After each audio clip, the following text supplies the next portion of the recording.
ഗുരുർബ്രഹ്മാ ഗുരുർവിഷ്ണു ഗുരുർദേവോ മഹേശ്വര ഗുരു സാക്ഷാൽ പരം ബ്രഹ്മ തസ്മൈ ശ്രീ ഗുരവേ നമഃ. ഓം ബ്രഹ്മണി മൂർത്തിമതേ ശ്രീദാനാം ശുദ്ധിഹേതവേ നാരായണയതീന്ദ്രായ തസ്മൈ ശ്രീ ഗുരവേ നമഃ. നമോ ഭഗവതേ നിത്യശുദ്ധമുക്തമഹാത്മനെ നാരായണയതീന്ദ്രായ തസ്മൈ ശ്രീ ഗുരവേ നമഃ. മഹനീയ ചരിത്രായ മമതാരഹിതാത്മനെ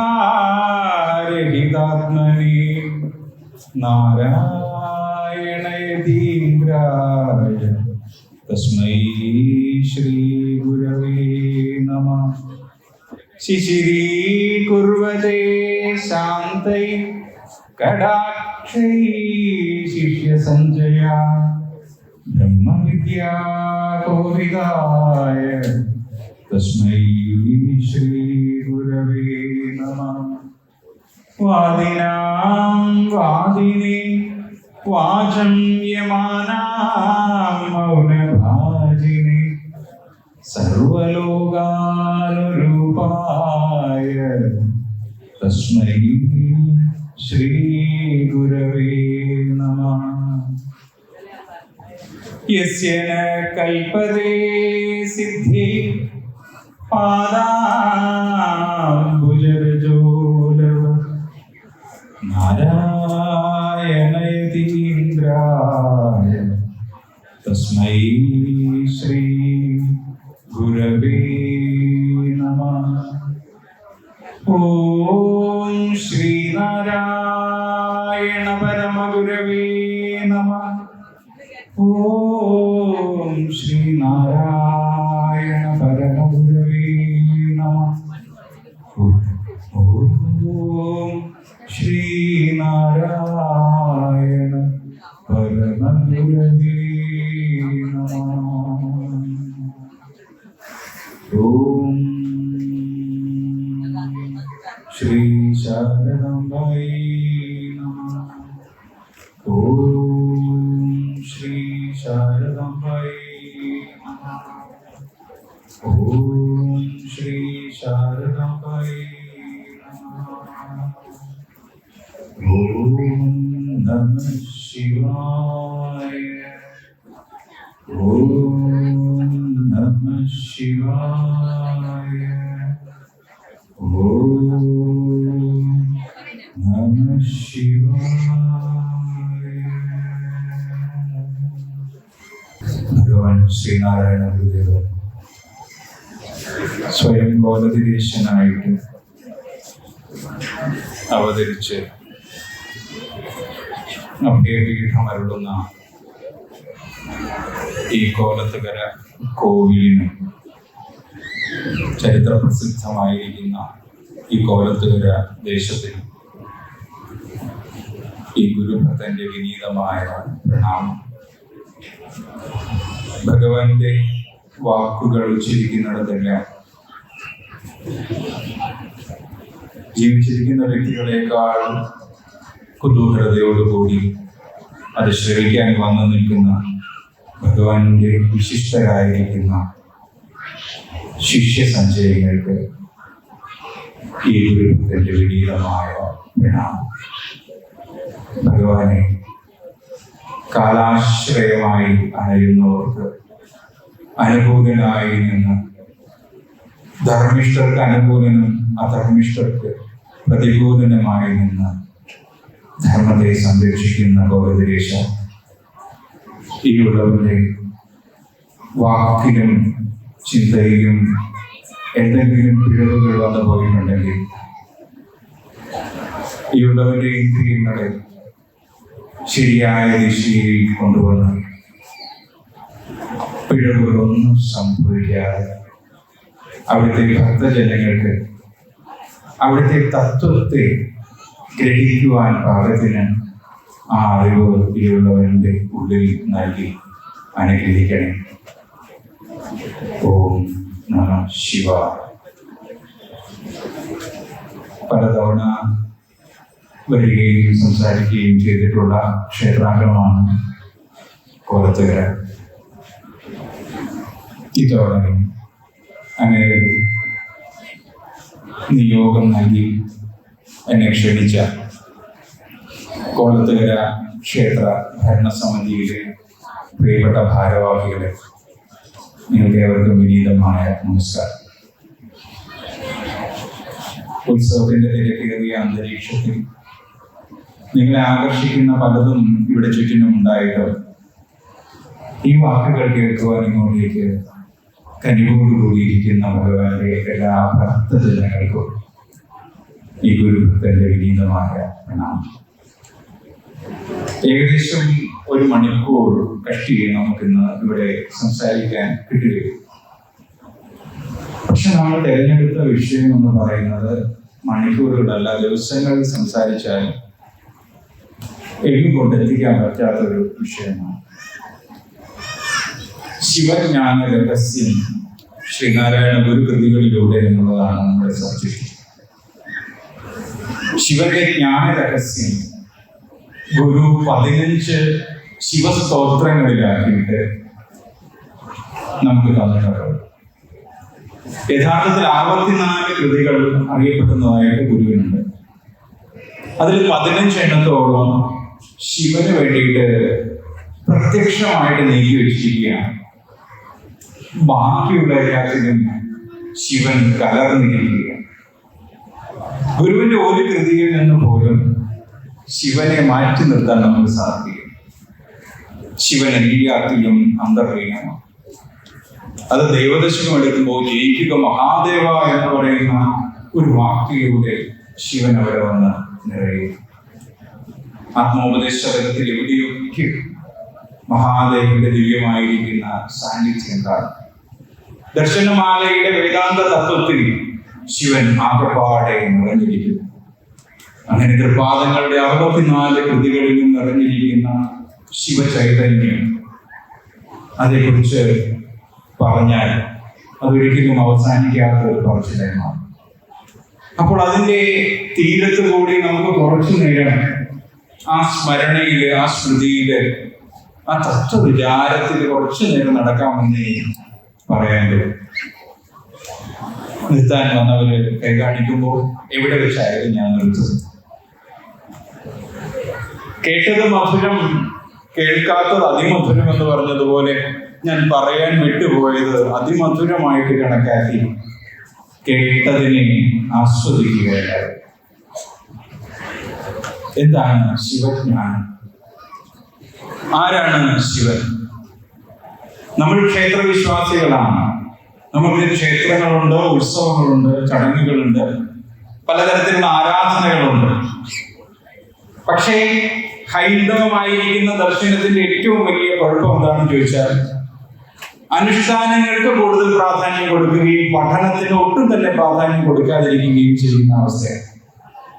അതുകൊണ്ട് നിത്യം തന്നെ ശിവനെ വന്ന് ആരാധിക്കുന്ന ഒരു ഭക്തനോട് ചോദിച്ചാൽ പോലും ആരാണ് ശിവൻ എന്ന് ചോദിച്ചാൽ അതെന്റെ ഇഷ്ടദേവനാണെന്ന് പറയുന്നതിനപ്പുറത്തേക്ക് ആ ശിവതത്വത്തെ ഗ്രഹിക്കാൻ അവർക്ക് സാധിക്കുന്നുമില്ല, അവരോട് ശ്രമിക്കുന്നുമില്ലാത്ത അവസ്ഥയാണ്.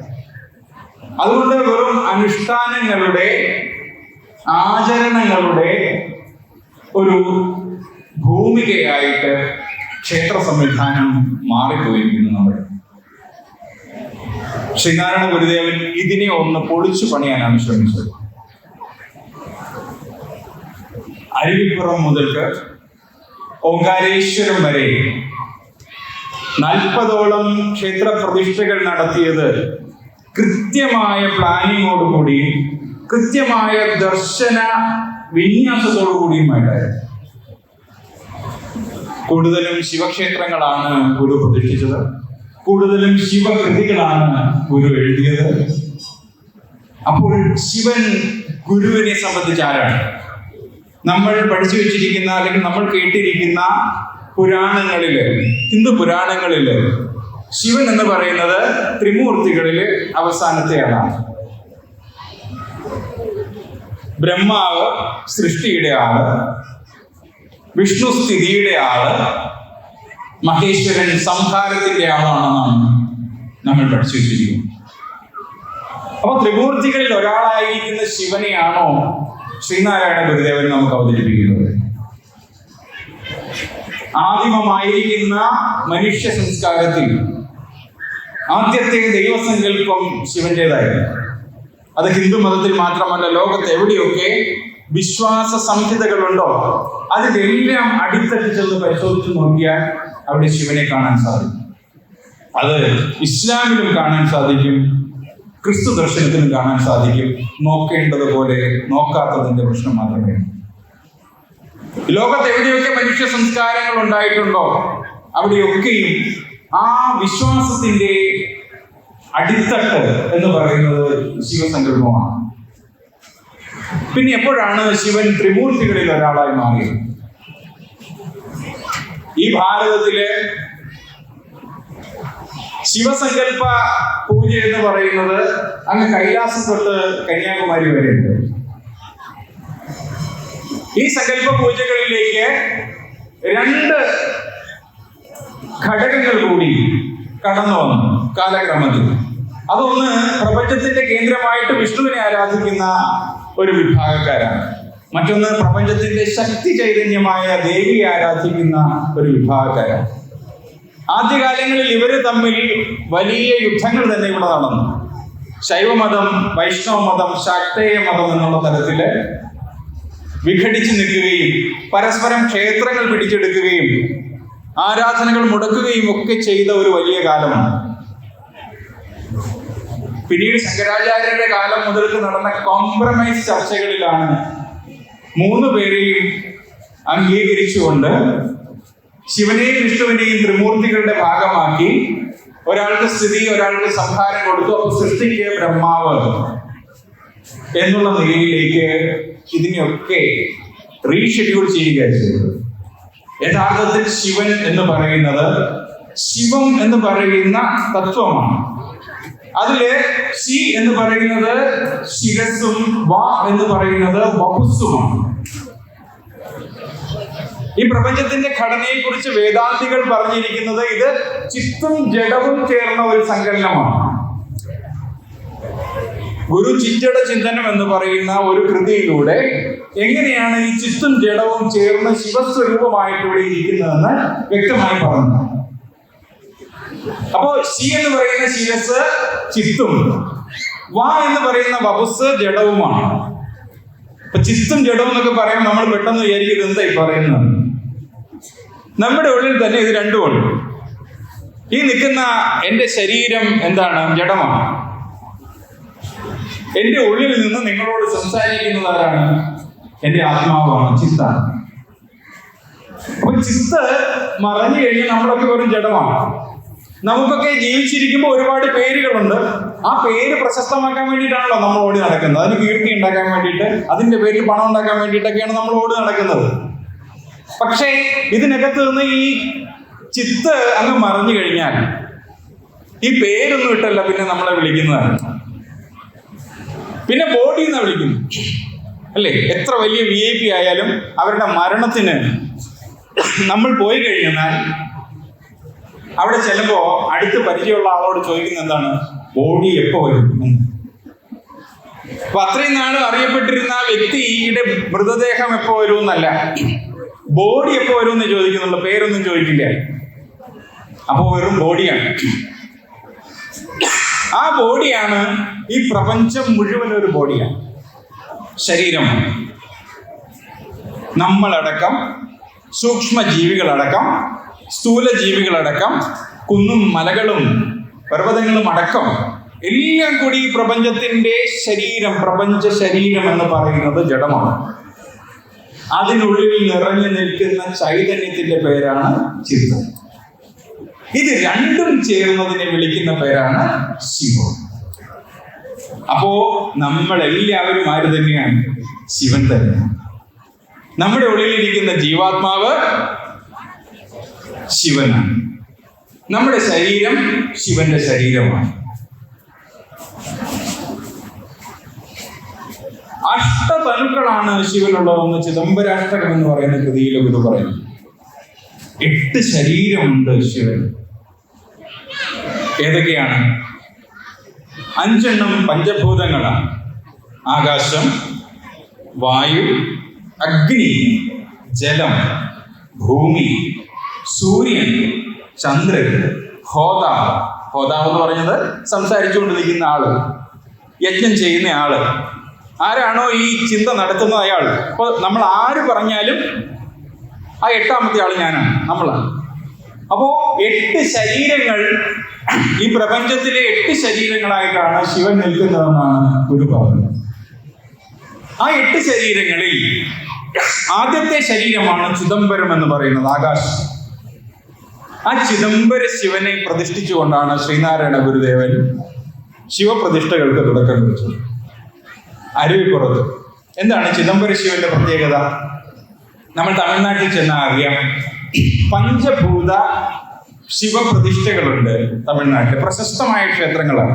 ഒന്ന് ചിദംബരം, മറ്റൊന്ന് കാളഹസ്തി, പിന്നെ ജംബുകേശ്വർ, ഏകാംബരം. ഇങ്ങനെ പഞ്ചഭൂതങ്ങളെ അടിസ്ഥാനമാക്കിയിട്ട് ശിവതത്വത്തെ പഞ്ചഭൂത തത്വങ്ങളിൽ ലയിപ്പിച്ചുകൊണ്ട് 5 ക്ഷേത്രങ്ങളുണ്ട്. അതില് ഏറ്റവും പ്രധാനമായിരിക്കുന്ന ക്ഷേത്രമാണ് തില്ലൈ നടരാജ ക്ഷേത്രം എന്ന് പറയുന്ന ചിദംബരം.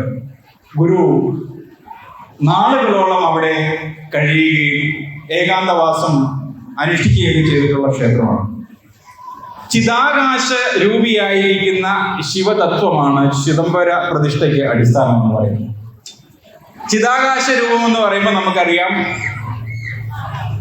ആകാശത്തിലെ പോലെ ഭൂമിയിലുമാകണമേ എന്ന് ബൈബിളിൽ പറയുന്നത് എന്താണ്? ആകാശത്തിൽ എന്തില്ല?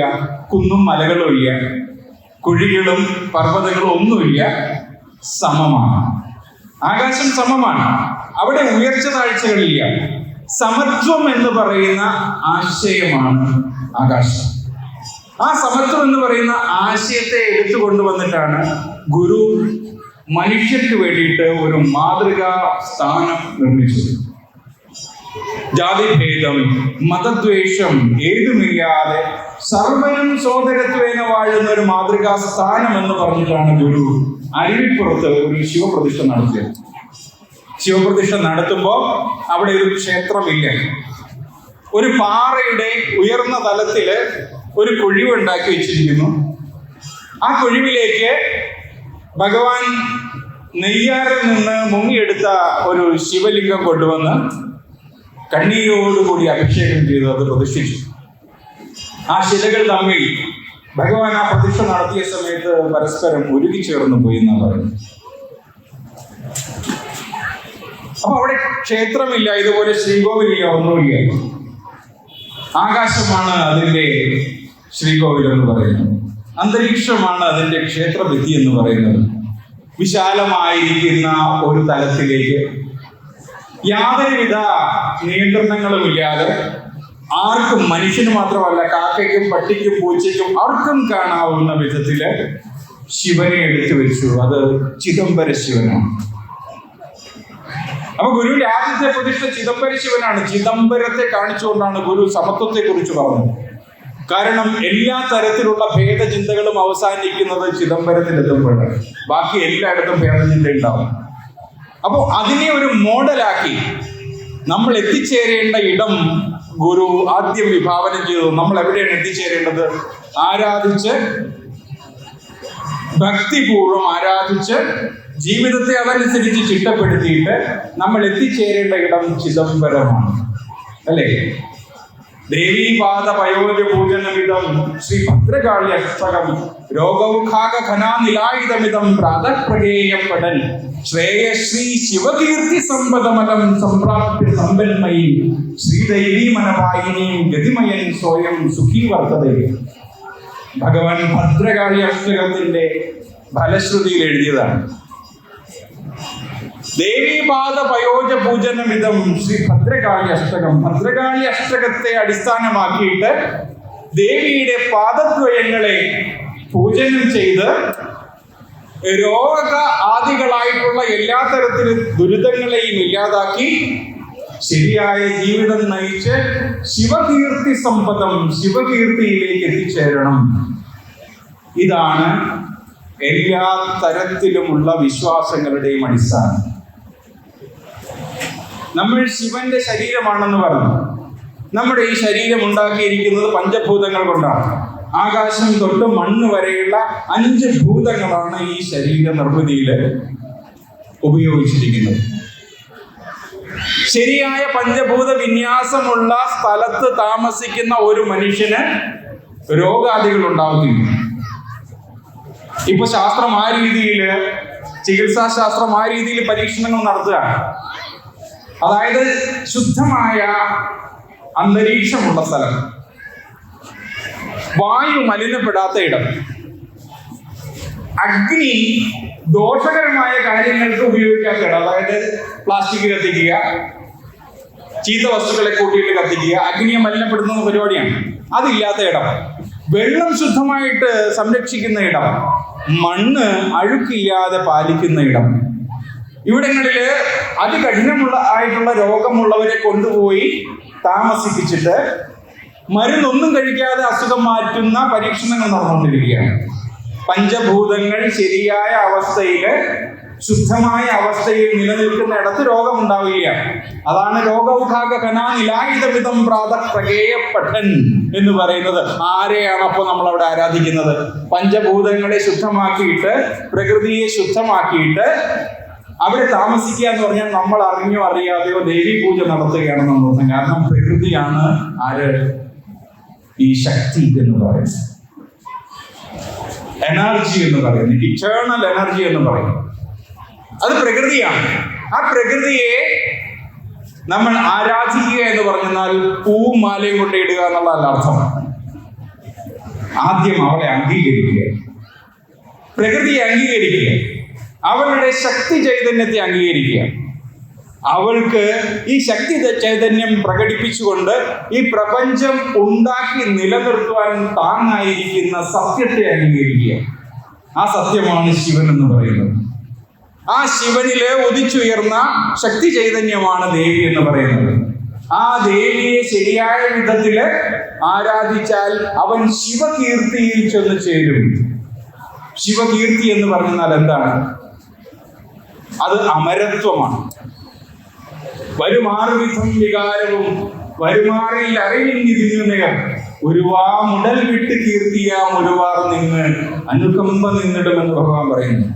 നമുക്ക് കിട്ടിയിരിക്കുന്ന ഈ ശരീരം, നമ്മൾ ജനിച്ചപ്പോൾ നമ്മളെ കാണാൻ വന്ന ഒരാള്, നമ്മളൊരു കുഞ്ഞു കുട്ടിയായിട്ട് അമ്മയുടെ അടുക്കല് പറ്റിച്ചേർന്ന് കിടക്കുന്നത് കാണാൻ വന്ന ഒരാള് 10 വർഷം കഴിഞ്ഞ് നമ്മളെ കണ്ടാൽ തിരിച്ചറിയും.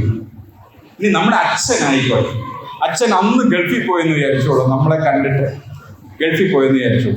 10 വർഷത്തേക്ക് അച്ഛനെ നമ്മൾ ഒരു പടവും കാണിച്ചില്ല, ഒരു ഫോട്ടോയും കാണിച്ചില്ല, ഒരു വീഡിയോ ഇട്ട് കൊടുത്തില്ല എന്ന് വെച്ചാൽ 10 വർഷം കഴിഞ്ഞ് അച്ഛൻ വന്നു കഴിഞ്ഞാല് കുട്ടിയെ തിരിച്ചറിയൂ ഇല്ല.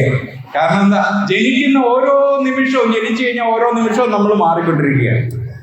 ഈ ശരീരം എന്ന് പറയുന്നത്, ഈ പ്രപഞ്ച ജഡം എന്ന് പറയുന്നത് പരിവർത്തനങ്ങൾക്ക് വിധേയമായിക്കൊണ്ടിരിക്കുകയാണ്, പരിണാമങ്ങൾക്ക് വിധേയമായിക്കൊണ്ടിരിക്കുകയാണ്. ട്രാൻസ്ഫോർമേഷൻ എന്ന് ശാസ്ത്രം അതിനെ പറയുന്നു. അപ്പൊ പ്രപഞ്ചത്തെ നിലനിർത്തുന്ന 2 ഘടകങ്ങളാണ് ആധുനിക ശാസ്ത്രം മുന്നോട്ട് വയ്ക്കുന്നത്. ഒന്ന് ട്രാൻസ്ഫോർമേഷൻ, മറ്റൊന്ന് കൺസർവേഷൻ, സ്ഥിരത. സ്ഥിരമായി നിൽക്കുന്നത് സത്യം അഥവാ ശിവമാണ്. ട്രാൻസ്ഫോം ചെയ്യുന്നത് ഏതാണ്? ഈ ശിവന്റെ ശരീരമായിരിക്കുന്ന ഈ പ്രപഞ്ചമാണ്.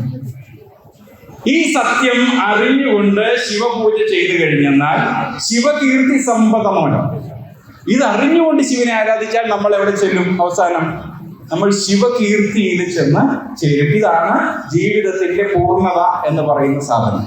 ആ പൂർണ്ണതയിലേക്ക് നമ്മളെ എത്തിക്കാൻ വേണ്ടിയിട്ടാണ് ശ്രീനാരായണ ഗുരുദേവൻ കൃതികൾ എഴുതിയതും ക്ഷേത്രപ്രതിഷ്ഠ നടത്തിയതും. അപ്പൊ അതിന്റെ ആദ്യത്തെ ഒരു മോഡൽ നമുക്കറിയാം. ഒരു ആർക്കിടെക്ട് ഒരു വലിയ കെട്ടിടം, ഒരു സ്ഥാപനം നിർമ്മിക്കുകയാണെന്നുണ്ടെങ്കിൽ അയാൾ ആദ്യം ചെയ്യുന്നത് എന്തായിരിക്കും എന്നറിയാമോ? ഇത് ആവശ്യക്കാരനോട് ചോദിക്കും എന്തൊക്കെയാ വേണ്ടതെന്ന്, അല്ലേ? എന്നിട്ട് ഇദ്ദേഹം ഒരു പേപ്പറിൽ എഴുതി വെക്കും ആദ്യം ചെയ്യാൻ പോകുന്ന കെട്ടിടം ഇങ്ങനെയൊക്കെ ഉള്ളതായിരിക്കണം, അതിന് ഇത്ര വിസ്താരം വേണം, ഇത്ര ഉയരം വേണം, അതിൻ്റെ തറപ്പൊക്കെ ഇത്ര വേണം, അതിൻ്റെ അതിൻ്റെ ഫ്രെയിമുകൾ ഇങ്ങനെ ആയിരിക്കണം എന്ന് പറഞ്ഞിട്ട് ഇദ്ദേഹം ഇത് എഴുതി വയ്ക്കും ആദ്യം. പിന്നെ ഇദ്ദേഹം അതനുസരിച്ചിട്ട് വരയ്ക്കും, ഒരു പ്ലാൻ വരയ്ക്കും.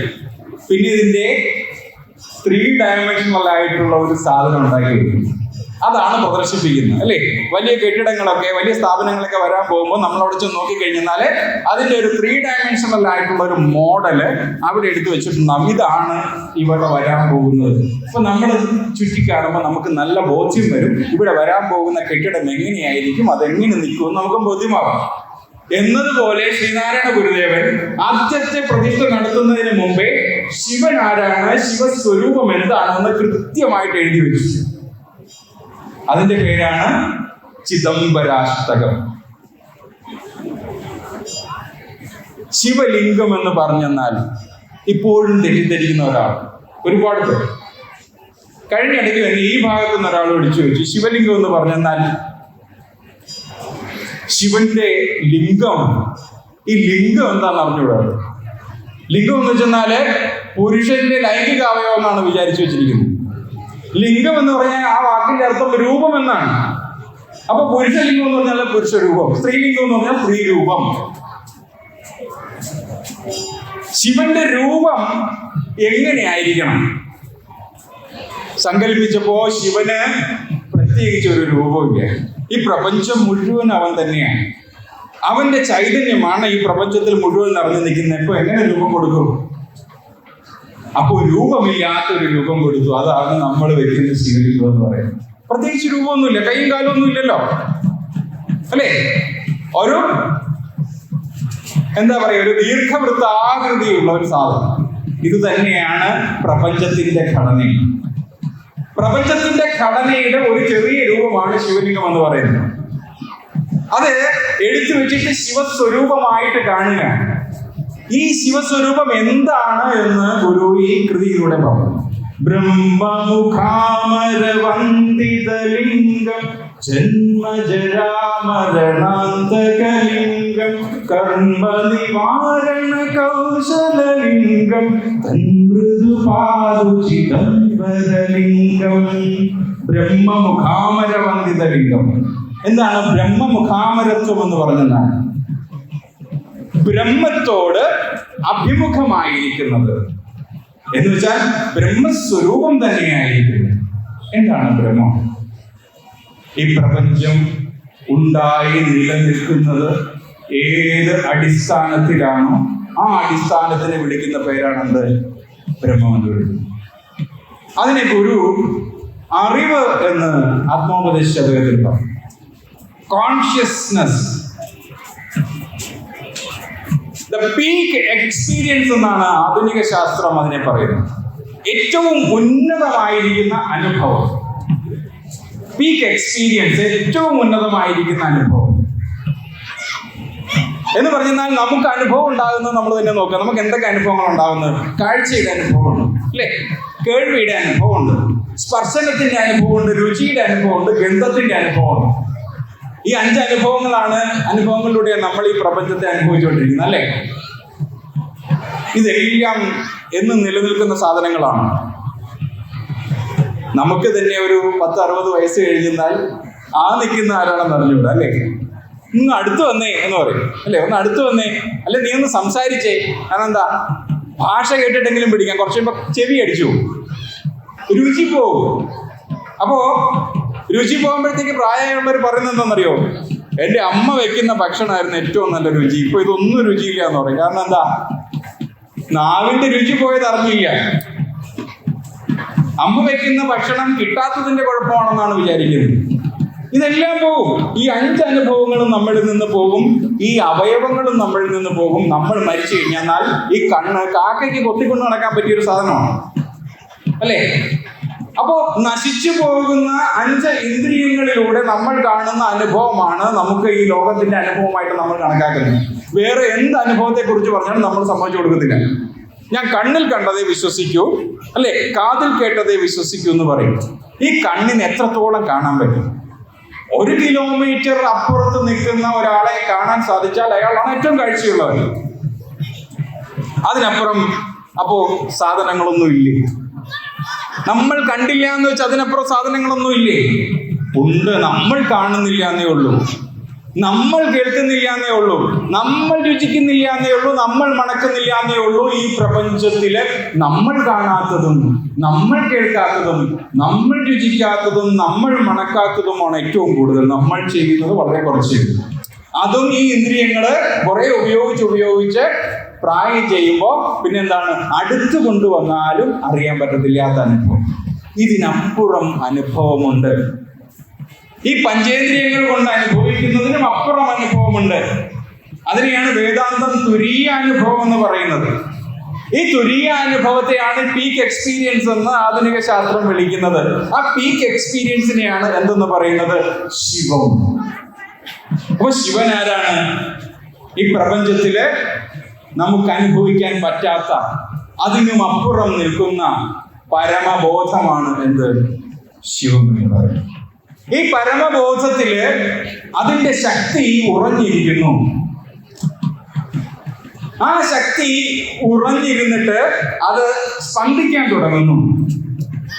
ആ സ്പന്ദനത്തിന്റെ സൂക്ഷ്മമായിരിക്കുന്ന അവസ്ഥയിൽ നിന്ന് സ്ഥൂലമായിട്ട് ആ സ്പന്ദനം വരുമ്പോ അതിൽ നിന്ന് ഉണ്ടാകുന്നതാണ് എനർജി. അതിനെയാണ് പ്രാണൻ എന്ന് വിളിക്കുന്നത്.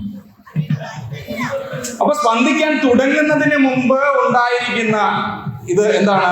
ഈ ബോധത്തില് ചലനം തുടങ്ങുമ്പോൾ ഉണ്ടാകുന്ന ആദ്യത്തെ അനുഭവമാണ് ഈ ആകാശം എന്ന് പറയുന്നത്. മനസ്സിലാവുന്നുണ്ടോ? സ്പന്ദനത്തിന്റെ ശക്തി വർദ്ധിക്കുന്നതനുസരിച്ച് ആകാശം എന്തായി മാറുന്നു?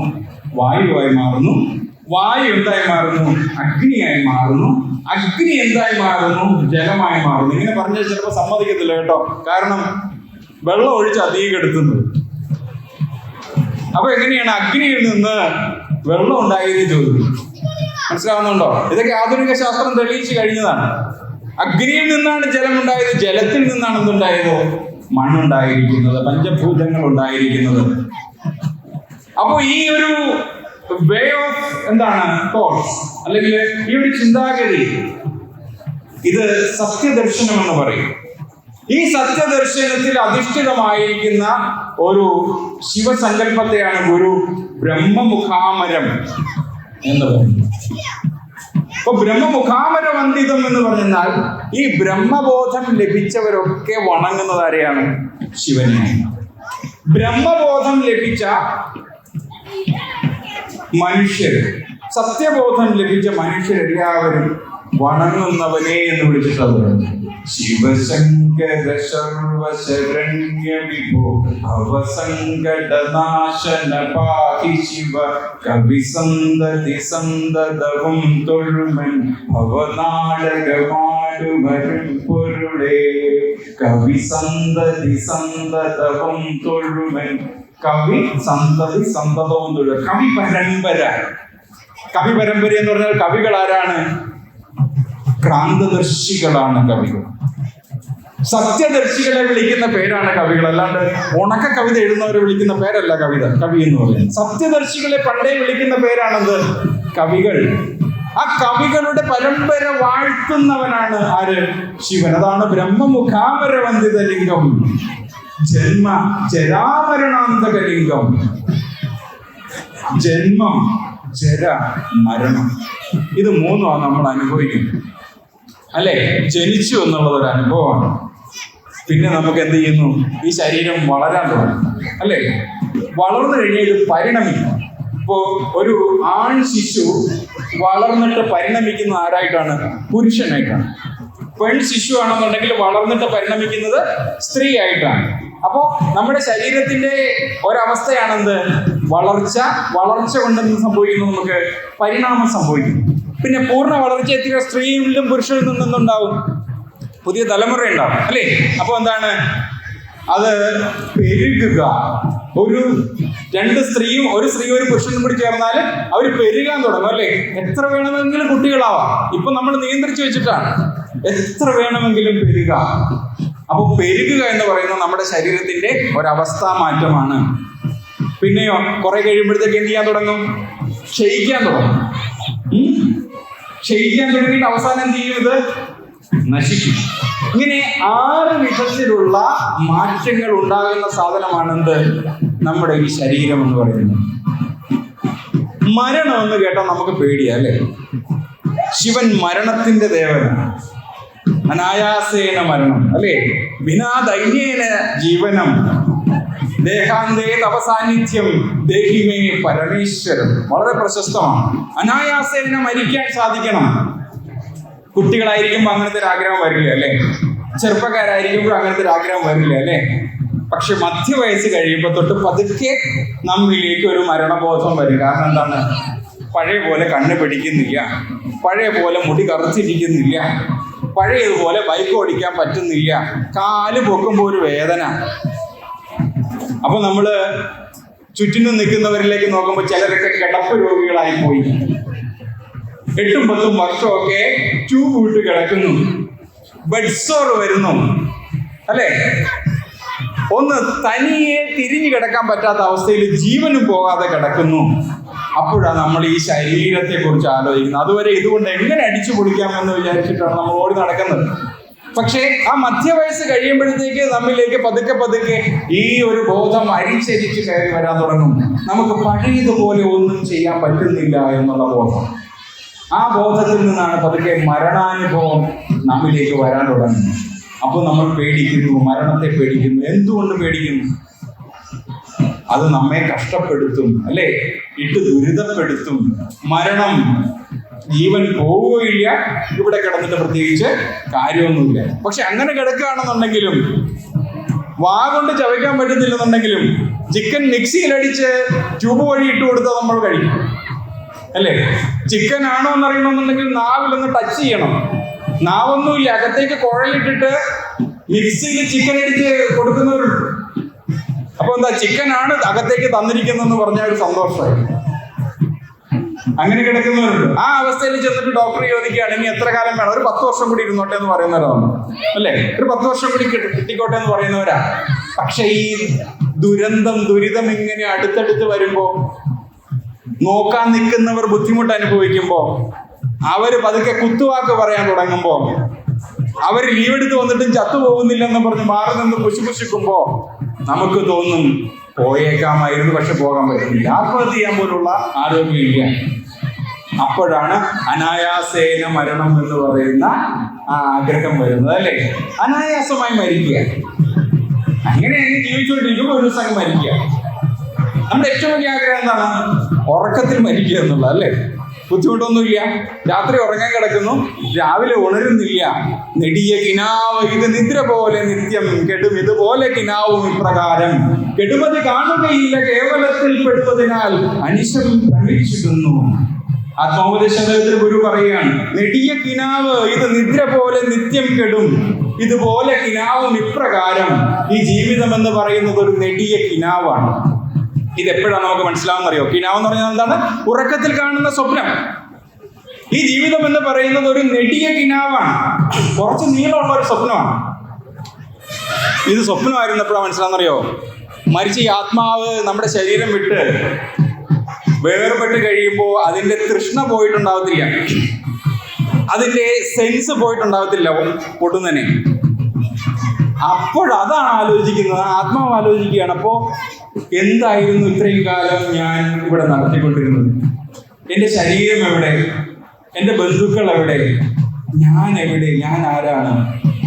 നമ്മൾ ഉറക്കത്തിൽ വലിയ സ്വപ്നം കണ്ടിട്ട് പെട്ടെന്ന് ചാടി എണീറ്റിട്ട് ആ ലോകം നമുക്ക് പെട്ടെന്ന് നഷ്ടമാകുമ്പോൾ, അപ്പൊ ഇത്ര നേരം ഞാൻ കണ്ടത് സ്വപ്നമാണോ? സ്വപ്നം കണ്ടോണ്ടിരുന്നപ്പോൾ ആരെങ്കിലും സ്വപ്നമാണെന്ന് വിചാരിക്കുന്നുണ്ടോ? ഇല്ല. സ്വപ്നം കാണുമ്പോൾ നമ്മുടെ വിചാരം എന്താണ്? ഇത് റിയാലിറ്റിയാണ്. അതുകൊണ്ടാണല്ലോ ആന കുത്താൻ വരുമ്പോൾ നമ്മൾ കട്ടിലിൽ നിന്ന് താഴെ ചാടി വീണിട്ട് കരയുന്നത്.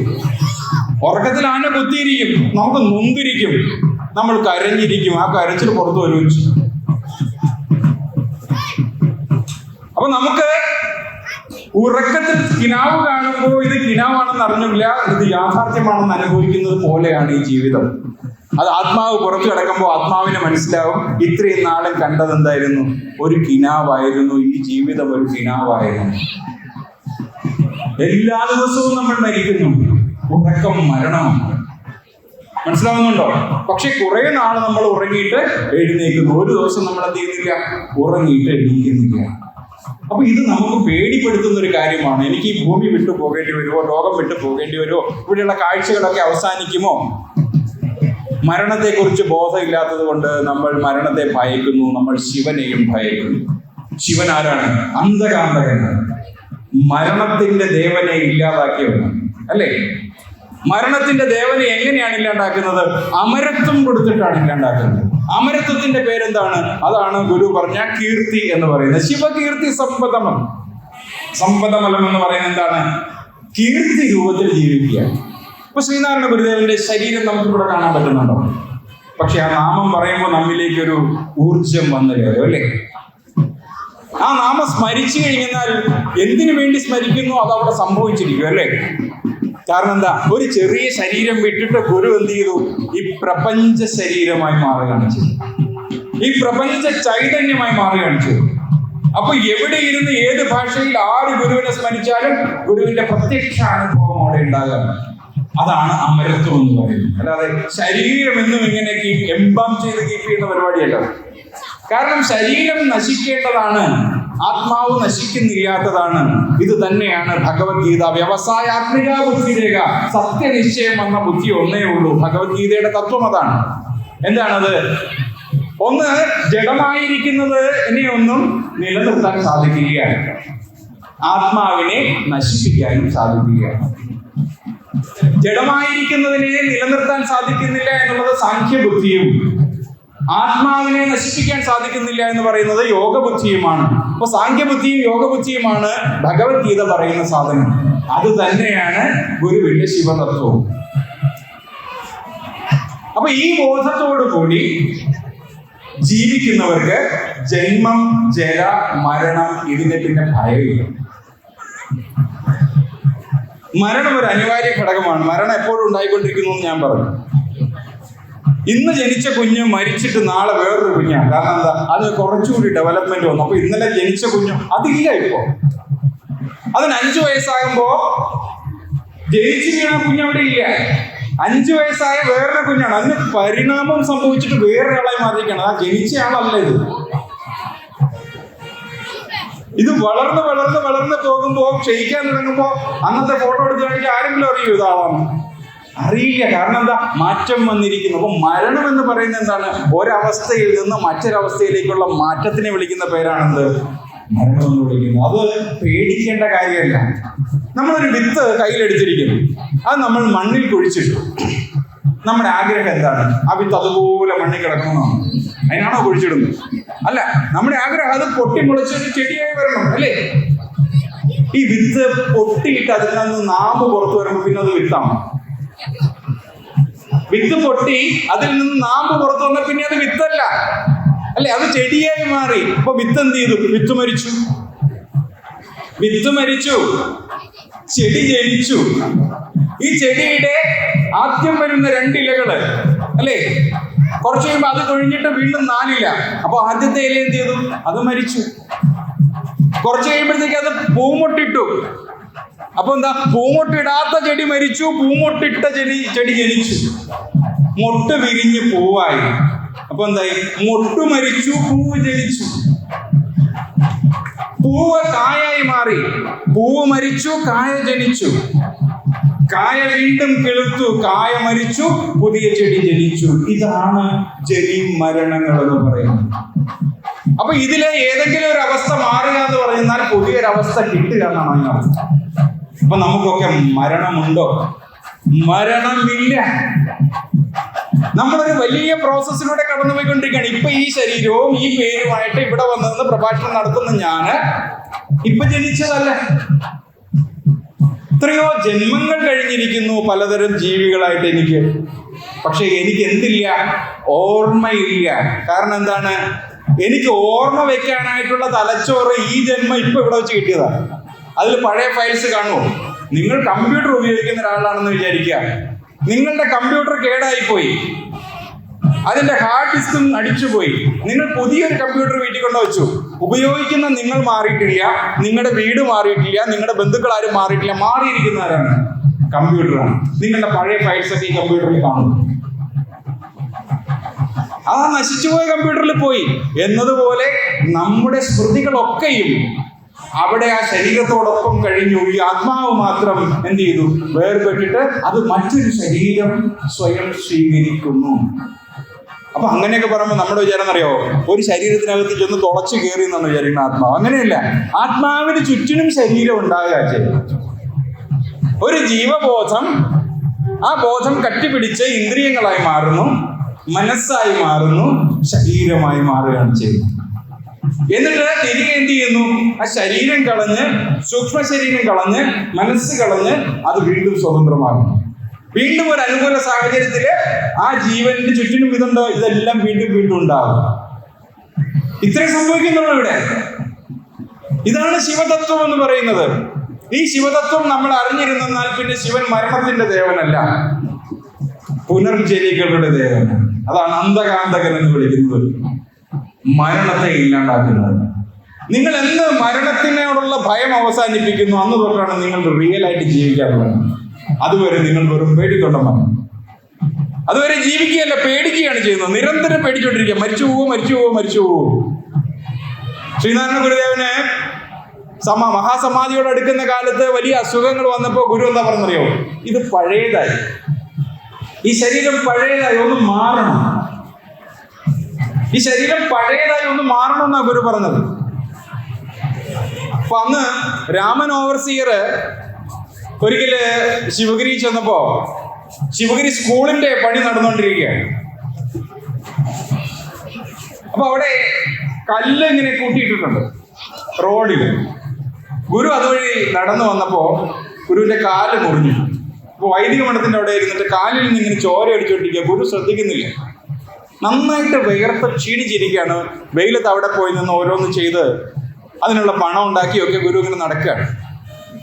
അപ്പൊ ഈ ഓവർസിയർ അദ്ദേഹത്തിന് സങ്കടമായി ഗുരുവിനെ കണ്ടപ്പോ. ഭഗവാൻ ഈ പ്രായത്തിലും ഈ മനുഷ്യർക്ക് വേണ്ടിയിട്ട് ഇത്രയും കഷ്ടപ്പെടുന്നല്ലോ. അപ്പോ അതോർത്ത് വിഷമിച്ചുകൊണ്ട് ഈ ഓവർസിയർ ഗുരുവിന്റെ അടുത്തേക്ക് വരുമ്പോഴത്തേക്ക് ഗുരു ചോദിക്കുക, അയ്യോ രാമൻ വെയിൽ കൊണ്ട് ക്ഷീണിച്ചോ? ഗുരുവിന് രാമൻ ക്ഷീണിച്ചതിലാണ് വിഷമം, ഗുരു ക്ഷീണിച്ചതിലല്ല വിഷമം. അപ്പൊ രാമൻ പറഞ്ഞു, അങ്ങനെ പറയരുത് തൃപ്പാദങ്ങളെ.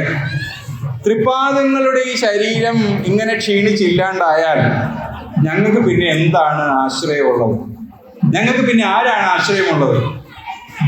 അപ്പൊ ഗുരു ഒന്ന് ചിരിച്ചിട്ട് അവിടെ ആ തെങ്ങിന്റെ ചോട്ടില് കുറച്ച് കാച്ചില് വള്ളി ഇങ്ങനെ പടർന്നു കിടക്കുന്നു. ഇതിന്റെ ഇലകൾ പാതിയും ഉണങ്ങിക്കഴിഞ്ഞു. വേനൽ അടുക്കുമ്പോൾ ഇതിന്റെ ഇലകൾ ഉണങ്ങിക്കഴിഞ്ഞു. അപ്പോ ഗുരു രാമനോട് പറയുകയാണ്, രാമ, ആ കാണുന്ന കാച്ചിലിന്റെ വള്ളികൾ ഉണങ്ങിപ്പോകും, പക്ഷെ അടുത്ത മഴയ്ക്ക് വീണ്ടും അതിൽ നിന്ന് പൊട്ടിക്കിളിക്കും. കാരണം അതിന്റെ അടിയിൽ എന്ത് കിടപ്പുണ്ട്? മണ്ണിന്റെ അടിയിൽ അതിനെ പൊട്ടിക്കിളിപ്പിക്കുന്ന കിഴങ്ങ് കിടപ്പുണ്ട്. ആ കിഴങ്ങ് അടുത്ത മഴയിൽ അതിൽ നിന്ന് പൊട്ടിക്കിളിക്കും. ഇതുപോലെയേ ഉള്ളൂ എല്ലാം. എത്ര ശക്തമായ വേദാന്ത പറഞ്ഞു കൊടുത്തത്, എത്ര ശക്തമായ ശിവതത്വ പറഞ്ഞു കൊടുത്തത്. കിഴങ്ങെന്ന് പറയുന്നത് സത്യമാണ്, ആത്മാവാണ്, പരമബോധമാണ്. അത് അവിടെ കിടക്കും. എന്നിട്ടോ അത് പുതിയ പുതിയ വള്ളികളായിട്ട് പൊട്ടിക്കിളിക്കും. അതാണ് ഈ കാണുന്ന ജീവജാലങ്ങൾ മുഴുവനും. ഇതെല്ലാം കൂടി ഒരു ആരക്കാലില് യോജിപ്പിച്ച ചക്രം പോലെയാണെന്നാണ് ഗുരു പറയുന്നത്. 24 ആരക്കാലുകളുള്ള ഒരു സ്തംഭം നമുക്കുണ്ടല്ലോ, അല്ലെ? നമ്മുടെ ദേശീയ പതാകയിൽ ഇരിക്കുന്നത് അശോക സ്തംഭം. ആ ആരക്കാലുകളെ നോക്കുക, അതെല്ലാം കൂടി അതിന്റെ സെന്ററിൽ ചെന്നിട്ട് യോജിച്ചിരിക്കുകയാണ്. ഇതുപോലെയാണ് ഈ ലോകം. ഒരു സെന്റർ ഉണ്ട്. ഇതിനെയാണ് ശാസ്ത്രജ്ഞൻ പറഞ്ഞത് പീക്ക് എക്സ്പീരിയൻസ് എന്ന് പറഞ്ഞത്. ഗുരു ഇതിനെയാണ് അറിവെന്ന് വിളിക്കുന്നത്, പരമബോധം എന്ന് വിളിക്കുന്നത്. ഈ സെന്ററിനെയാണ്. അവിടെ നിന്ന് എന്ത് ചെയ്യുന്നു? ഒന്നായ മാമതിയിൽ നിന്നായിരം ത്രിപുടി വന്നാശു തന്മതി മറന്ന് അന്നാദിയിൽ പ്രിയമുയർന്നാടലാം കടലിലൊന്നായി വീണുവലയും എന്നാശയം ഗതിപെറും നാദഭൂമിയിലമർന്ന് ആവിരാപടരും ചിന്നാഭി ത്രിപുടി എന്നാണറും പടി കലർന്നാറിടുന്നു ജനനി. ഒരു പീക്ക് പോയിന്റ്, അതിനെ ഒന്നായ മാമതി എന്ന് പറയുന്ന വാക്ക് ഉപയോഗിച്ചാണ് നിന്നായിരം ത്രിപുടി, ആയിരക്കണക്കിന് ആരക്കാലുകൾ പോലെയുള്ള ത്രിപുടികൾ അതിൽ നിന്നുണ്ടാകും. വന്നാശു തന്മതി മറന്ന്, അതിൽ ഓരോ ആരക്കാലും ഞാൻ ഞാൻ ഞാൻ എന്ന് പറയാൻ കഴിയും. അപ്പോൾ എന്തുണ്ടായി? അത് എവിടുന്ന് വന്നു എന്നുള്ള ചിന്തയില്ല, എന്തിനു വന്നു എന്നുള്ള ചിന്തയില്ല. അതിന്റെ പ്രിയം അന്നാദിയിൽ പ്രിയമുയർന്ന്. അപ്പോൾ അത് അതിന്റെ സ്വത്വത്തെ കുറിച്ച് ചിന്തിക്കുന്നില്ല. ഞാൻ എവിടുന്ന് വന്നു, ഞാൻ എവിടെയാണ് നിലനിൽക്കുന്നത് അറിഞ്ഞുകൂടാ. അതിനാകെ ആവശ്യം എന്താണ്? അന്നാദികൾ വേണം. അതിന് വിശക്കും, അതിന് വസ്ത്രം വേണം, ഭക്ഷണം വേണം, പാർപ്പിടം വേണം, അതിന്റെ ശരീരത്തെ സുഖിപ്പിക്കാനുള്ള എല്ലാ സാധനവും വേണം. അതിലേക്ക് പ്രിയമുയർന്നു. അപ്പോൾ അതിനെന്ത് സംഭവിച്ചു? ആടലാം കടലിലൊന്നായി വീണു വലയും. ദുഃഖത്തിന്റെ കടലിലായിപ്പോയി. കാരണം എന്താ? കൊതിച്ചിട്ട് കിട്ടിയില്ല, ദുഃഖമാണ്. ഭക്ഷണം കൊതിച്ചു, കിട്ടിയില്ല, ദുഃഖമാണ്. വസ്ത്രം കൊതിച്ചു, കിട്ടിയില്ല, ദുഃഖമാണ്. ജോലി കൊതിച്ചു, കിട്ടിയില്ല, ദുഃഖമാണ്. പാർപ്പിടം കൊതിച്ചു, കിട്ടിയില്ല, ദുഃഖമാണ്. അന്നാദിയിൽ പ്രിയമുയർന്നാൽ ആടലാം കടലിലൊന്നായി വീണു വലയും. എന്നാശയം ആരാണ്? ഈ പറഞ്ഞ ആരക്കാല ഒരു ആശയമാണ്. ഒറ്റ ആശയത്തിൽ നിന്ന് ഒരുപാട് ആശയങ്ങൾ ഉണ്ടായിരിക്കുകയാണ്. ഞാനൊരു ആശയമാണ്, നിങ്ങൾ ഓരോരുത്തരും ഓരോരോ ആശയങ്ങളാണ്, അല്ലേ? ഞാൻ ഇവിടെ നിന്ന് ഇതൊരു തിയറിയാക്കി പറയുന്നു, നിങ്ങൾ ഇത്രയും പേര് കേൾക്കുന്നു. ഞാൻ ഇവിടെ നിന്ന് പറയുന്നത് ഒറ്റ തിയറിയാണ്. ഇവിടെ ഇപ്പോ 200 പേര് അല്ലെങ്കിൽ 600 പേര് ഇരിപ്പുണ്ടെന്നുണ്ടെങ്കിൽ ഈ ഒറ്റ തിയറി ചെവിയിൽ കൂടി ചെന്ന് 600 തിയറിയായിട്ട് മാറും. ഞാൻ പറയുന്ന അർത്ഥത്തിലായിരിക്കില്ല എല്ലാവരും എടുക്കുന്നു. നിങ്ങൾ അതിൽ നിന്ന് ഒരെണ്ണം എടുക്കും, അത് നിങ്ങളുടെ തിയറിയാണ്, പിന്നെ എൻ്റെ അല്ല. അതാണ് രജനീഷ് പറഞ്ഞത്, അല്ലേ? എന്താണ്? ഞാൻ പറയുന്ന കാര്യത്തിന് മാത്രമേ എനിക്ക് ഉത്തരവാദിത്വമുള്ളൂ, നിങ്ങൾ കേൾക്കുന്നതിന് എനിക്ക് ഉത്തരവാദിത്വമില്ല. എന്തുകൊണ്ടായി വിവാദങ്ങളൊക്കെ ഉണ്ടാകുന്നത്? ഒരു വിഷയത്തിൽ തന്നെ പലതരം അഭിപ്രായം വരുന്നതിന്റെ കാരണം എന്താ? ആ വിഷയത്തെ ഓരോരുത്തരും അവരവർക്ക് ഹിതകരമായിട്ടാണ് സ്വീകരിക്കുന്നത്. അപ്പൊ അതിൽ നിന്നൊരു അഭിപ്രായം ഉണ്ടാകുന്നതിനെ കുറിച്ചിട്ട്, അല്ലേ? അത് മറ്റൊരാളുമായിട്ട് ക്ലാഷ് ആണ്. ഇങ്ങനെ ഒരു ക്ലാഷ് ആണ് ഇവിടെ സംഭവിച്ചുകൊണ്ടിരിക്കുന്നത്. ആശയങ്ങളുടെ ക്ലാഷാണ് സംഭവിച്ചുകൊണ്ടിരിക്കുന്നത്. ഗുരു പറയുകയാണ് ഈ ആശയങ്ങളൊക്കെ ഒരിടത്തുനിന്ന് വന്നതാണ്. അപ്പൊ നമുക്ക് എന്താ വേണ്ടത്? നമുക്കൊരു തിരിച്ചു പോക്കാണ്. എന്തിനാണ്? നമ്മൾ ആരാണെന്നറിയാൻ. നമ്മൾ ആരാണെന്നറിയാതെ വെറുതെ ഓരോന്നും ആഗ്രഹിച്ചും കൊതിച്ചും അടികൂടിയും തമ്മിൽ കുത്തിയും വഴക്കുണ്ടാക്കി നടക്കുന്നത് അറിവില്ലായ്മയാണ്. അപ്പൊ നമ്മൾക്ക് എന്തറിയണം? നമ്മൾ ആരാണ് എന്നുള്ള അറിവ് നമുക്കുണ്ടാവണം. അതിനെന്ത് ചെയ്യണം? വന്ന വഴിക്ക് തിരിച്ചു പോകണം. എന്താണ് മോക്ഷത്തിലേക്കുള്ള മാർഗം എന്ന് ചോദിച്ചാൽ ഒറ്റ ഉത്തരവുള്ളൂ. അതിനെന്താണ്? വന്ന വഴി തിരിച്ചു പോവുക. പക്ഷെ നമുക്കൊക്കെയുള്ള പ്രശ്നം എന്താണ്? വന്ന വഴി അറിഞ്ഞുകൂടാ. എവിടുന്ന് വന്നു, എന്തിനു വന്നു, എങ്ങനെ വന്നു എന്ന് അറിഞ്ഞുകൂടാ.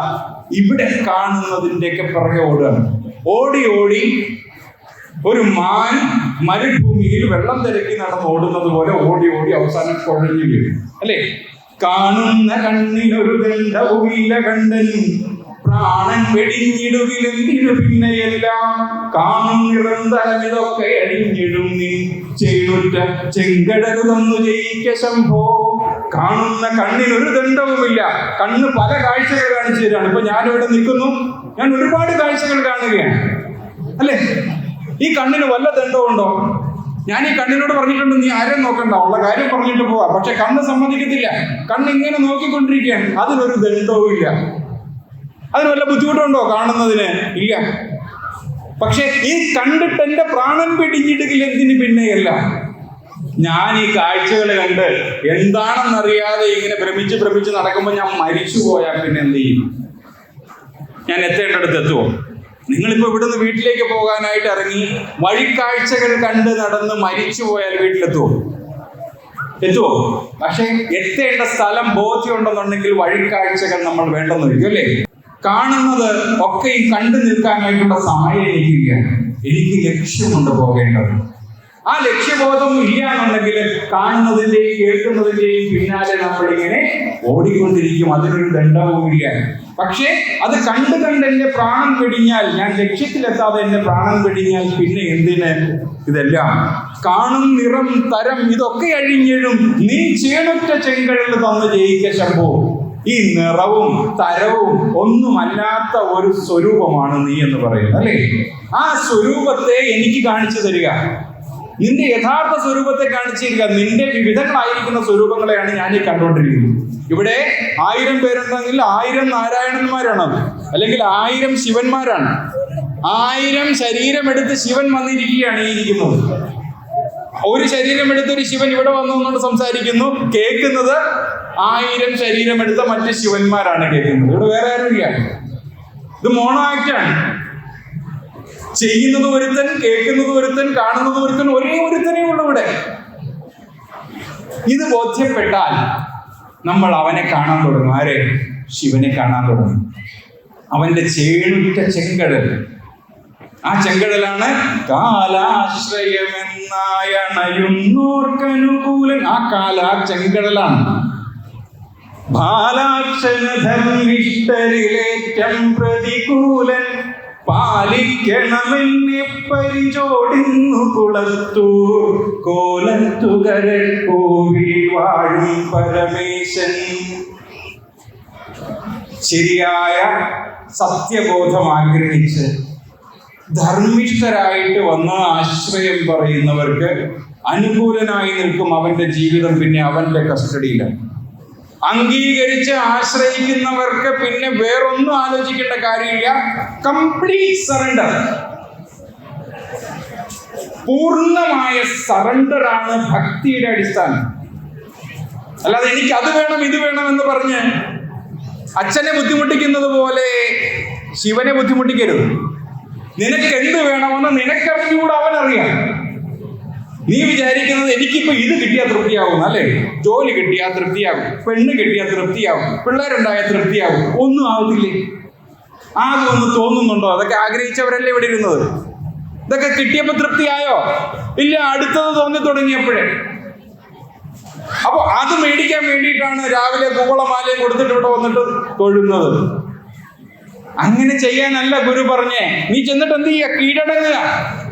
നിന്റെ മൊത്തം, നിന്റെ അഹന്തയെ വെച്ച് കീഴടങ്ങുക. ഭഗവാൻ ഇത് ഞാൻ എന്നെ തന്നെ സമർപ്പിക്കുന്നു, വഴിപാടൊന്നുമില്ല, ഞാൻ എന്നെ തന്നെ സമർപ്പിക്കുകയാണ്.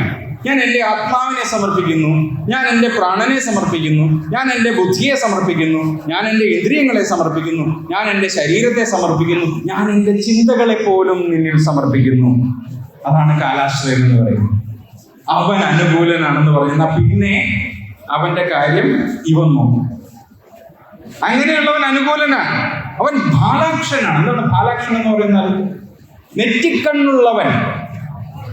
നെറ്റിക്കണ്ണിന്റെ പ്രത്യേകത എന്താണ്? നമുക്ക് എല്ലാവർക്കും ഈ ബാലാക്ഷം ഉണ്ട് കേട്ടോ. നമ്മളൊക്കെ ശിവന്മാരാണല്ലോ, അല്ലേ? ശിവന്റെ മനുഷ്യരൂപമാണ് നമ്മളെല്ലാവരും.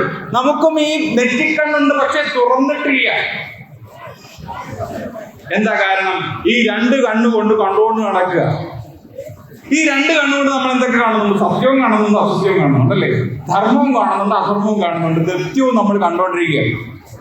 പക്ഷെ നമുക്ക് എന്ത് പറ്റുന്നില്ല? ഇതിൽ സത്യമേത് മിഥ്യേതെന്ന് അറിയാൻ പറ്റുന്നില്ല. ധർമ്മം ഏത് അധർമ്മം ഏതെന്ന് അറിയാൻ പറ്റുന്നില്ല. നമുക്ക് ഓരോ സമയം ഓരോ താല്പര്യമുണ്ട്, അതിനനുസരിച്ച് എങ്ങോട്ടെങ്കിലും ചാഞ്ഞു നിൽക്കും. ധർമ്മത്തിന് വേണ്ടി നിലകൊള്ളുന്നവരാണോ നമ്മൾ? അല്ല, നമുക്ക് വേണ്ടി നിലകൊള്ളുന്നവരാണ്. നമുക്ക് ബുദ്ധിമുട്ടുള്ള ഒരു കാര്യം മറ്റൊരുത്തൻ ചെയ്താൽ അവനൊരു അല്പം ശക്തനാണെന്നുണ്ടെങ്കിൽ നമ്മൾ മിണ്ടായിരിക്കും, അല്ലേ? അവൻ അശക്തനാണെങ്കിൽ അവനെ നിലത്തിട്ടെടുത്ത് ചവിട്ടും ചെയ്യും. അവൻ എന്തെങ്കിലും ഒരു എന്താ പറയുക, ഒരു അധികാര സ്ഥാനത്തിരിക്കുന്നവനാണെന്നുണ്ടെങ്കിൽ നമ്മൾ അവൻ്റെ അടുക്കെ കൊഞ്ഞി. നമ്മൾ ദൈവത്തിനെ തൊഴില്ല. അതിവിടുത്തെ യുക്തിവാദികൾ പറയും, ദൈവത്തിന് അടിമയാകരുത്. നട്ടല് നിവർത്തി ജീവൻ 10 രൂപയുടെ മുതലാളിയുടെ മുന്നിൽ പോയി കൂഞ്ഞു നിൽക്കും. എന്നിട്ട് അല്ലെ, ഒരു ജോലിക്ക് വേണ്ടിയിട്ട് പോയി കുഞ്ഞു നിൽക്കും, എന്തും ചെയ്യാന്ന് പറയും. സിനിമയിൽ അഭിനയിക്കാൻ ചാൻസിന് വേണ്ടിയിട്ട് ഡയറക്ടറുടെ മുന്നിൽ പോയിട്ടോ നിർമ്മാതാവിന്റെ മുന്നിൽ പോയിട്ടോ എന്തും ചെയ്യാൻ തയ്യാറാകും. ആ ഒരു വിധേയത്വം ദൈവത്തോടില്ല. അവിടെ ഭയങ്കര എന്താണ്, നട്ടെല്ല് പിടിക്കുന്നൊക്കെ, നട്ടെല്ലും കൊണ്ടുപോയി അടിമയാക്കി വെക്കേണ്ട ഒരേ ഒരു സ്ഥലമേ ഉള്ളതാണ്. എവിടെയാണ്? അത് ഈശ്വര സന്നിധിയിൽ മാത്രം, അല്ലേ? അന്നവസ്രാദിമുണ്ടാതെ തന്നു രക്ഷിച്ചു ഞങ്ങളെ ധന്യരാക്കുന്ന നീ ഒന്നു തന്നെ ഞങ്ങൾക്ക് തമ്പുരാൻ. അന്നം വസ്ത്രമാദിയായവ മുട്ടാതെ തന്നു രക്ഷിച്ചിട്ട് ഞങ്ങളെ ധന്യരാക്കുന്നവൻ. ധന്യരാക്കുന്നത് തൃപ്തരാക്കുക എന്നർത്ഥം. കിട്ടിയതിൽ സന്തോഷം എന്ന് പറയുന്ന അവസ്ഥ. കിട്ടിയത് അത്രയും സന്തോഷം കിട്ടാനുള്ളതിനെ കുറിച്ച് എനിക്ക് ആശങ്കയില്ല. അർഹതപ്പെട്ടത് എനിക്ക് കിട്ടുന്നു, എനിക്ക് കിട്ടാത്തത് എനിക്ക് അർഹിക്കപ്പെടാത്തതാണ് എന്ന ബോധം. ഇതാണ് ധന്യത എന്ന് പറയുന്നത്. ആ ധന്യരാക്കുക എന്ന് വെച്ചാൽ അതിനുള്ള വിവേകം തരുന്നവൻ. അന്നവും വസ്ത്രവും തരുകയും ഇതുകൊണ്ട് തൃപ്തിപ്പെടാനുള്ള വിവേകം കൂടി തരുന്നവനാണ് ഒന്ന് തന്നെ ഞങ്ങൾക്ക് തമ്പുരാൻ. അതേ ഉള്ളൂ തമ്പുരാൻ, വേറെ ആരും തമ്പുരാന്മാരില്ല. മനുഷ്യരിൽ പലരും തമ്പുരാന്മാരായിട്ടും ഭരണാധികാരികളൊക്കെ ആയിട്ടിരിക്കുന്നത് നമ്മളെ പറ്റിച്ചിരിക്കുന്നതാണ്. അവരൊന്നും നമ്മുടെ തമ്പുരാന്മാരല്ല. നിങ്ങൾ അവിടെ കൊണ്ട് നട്ടല് വളയ്ക്കുകയും യഥാർത്ഥ തമ്പുരാൻ എടുക്കുകയും നട്ടല് നിവർത്തി പിടിക്കുകയും ചെയ്യുന്ന രീതി മാറ്റണമെന്നാണ് ഗുരു പറഞ്ഞത്. അതാണ് അധർമ്മിഷ്ഠരിൽ പ്രതികൂലനാണ്. മറ്റൊരു തമ്പുരാനെ സ്വീകരിക്കുന്നവൻ അധർമ്മിഷ്ഠനാണ്. ഈ തമ്പുരാനെ സ്വീകരിക്കൂ. അവൻ ഭാലാക്ഷനാണ്. എന്താ പ്രത്യേകത? കാഴ്ചയാണോ കാഴ്ചപ്പാടാണോ ജീവിതത്തിൽ വേണ്ടതെന്നൊരു ചോദ്യം. കാഴ്ചയില്ലാത്തവർക്കും നല്ല കാഴ്ചപ്പാടും, അല്ലേ? ഈ കാണുന്ന രണ്ട് കണ്ണ് കണ്ടുകൂടാത്തവര് വഴിയെ നടന്നു പോകുന്നത് നിങ്ങൾ കണ്ടിട്ടുണ്ടോ? അന്ധന്മാരെന്ന് നമ്മൾ വിളിക്കുന്നവർ. യഥാർത്ഥത്തിൽ അവരല്ല അന്ധന്മാര്, നമ്മൾ അന്ധന്മാര്. അവര് ആ വഴിയിലൂടെ തടസ്സങ്ങൾ എന്തെങ്കിലും ഉണ്ടോ എന്ന് നിരന്തരം പരിശോധിച്ചാൽ നടക്കുന്നത്. ഒരു വഴി കാണും, അല്ലേ? അതിലൊരു ചിലങ്കை വെച്ചിട്ടുണ്ടാവും. ഇങ്ങനെ കുത്തി കുത്തി അപ്പൊ അവരുടെ സാന്നിധ്യം അവരറിയിക്കുകയാണ് നമ്മളെ എതിരെ വരുന്നവൻ.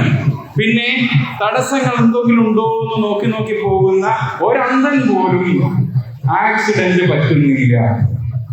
പക്ഷെ രണ്ട് കണ്ണും തുറന്നു വെച്ചിരിക്കുന്നവര് നിരന്തരം ആക്സിഡന്റുകളിൽ പെടുന്നു. എന്താണ്? ഒരു മൊബൈൽ ഫോൺ വന്നു കഴിഞ്ഞാൽ ഹലോ എന്നെടുത്ത് വെച്ചിട്ട് നേരെ വഴിയിലേക്ക് ഇറങ്ങും, അല്ലേ?